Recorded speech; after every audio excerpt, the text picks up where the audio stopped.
Today, more than half the planet prays to a single, universal God. For 99% of human history, however, the divine was a crowded market. Early humans worshipped thousands of localized spirits, ancestors, and regional forces. To understand the journey from countless nature spirits to a single cosmic executive, we have to examine the evolution of God through the lens of a corporate organizational chart. Think of our earliest ancestors as working with independent contractors.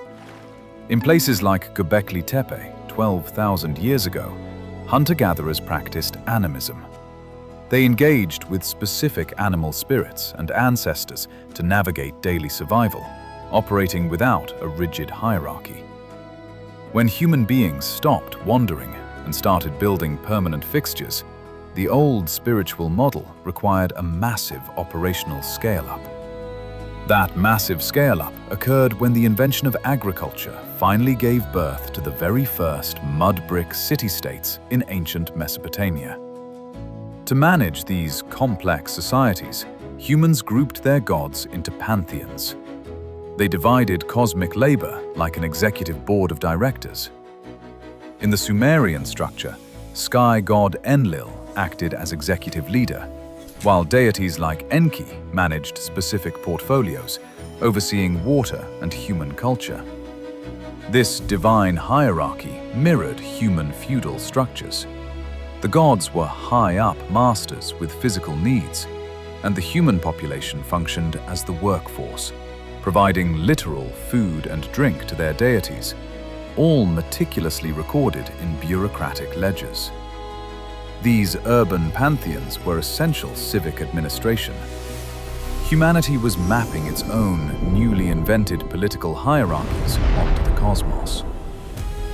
In the land of Canaan, the divine council was headed by a father-figure creator god named El, the original CEO of their pantheon.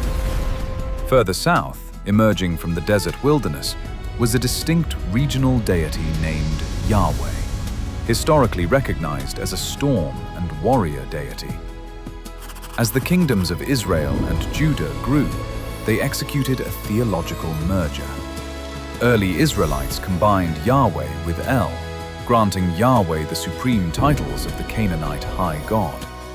Archaeological evidence shows Yahweh also absorbed the traits of competing executives, taking on the warrior and storm attributes of deities like Baal.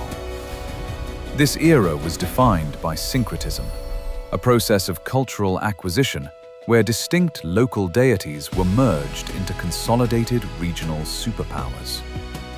This regional structure held until the 6th century BCE, when the Israelites were conquered and exiled to Babylon.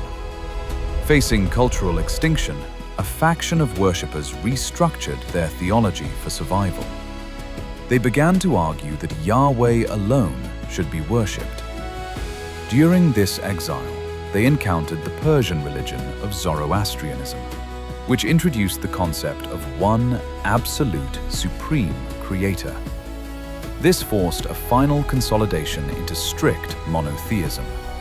The multi-tiered pantheon was officially terminated, leaving only a single, massive CEO at the very top. Strict monotheism was the ultimate corporate monopoly, forged through political survival and cross-cultural exposure.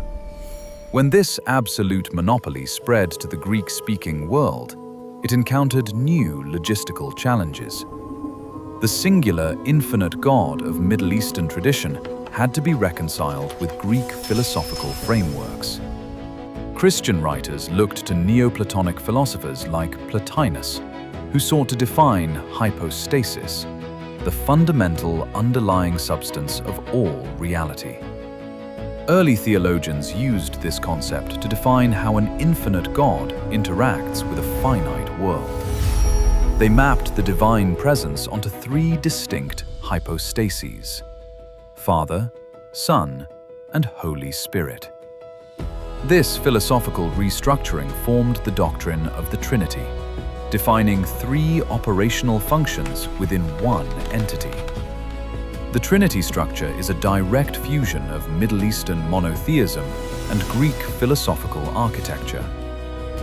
The journey of the divine has led from scattered nature spirits to a highly structured, singular entity managing the entire cosmos.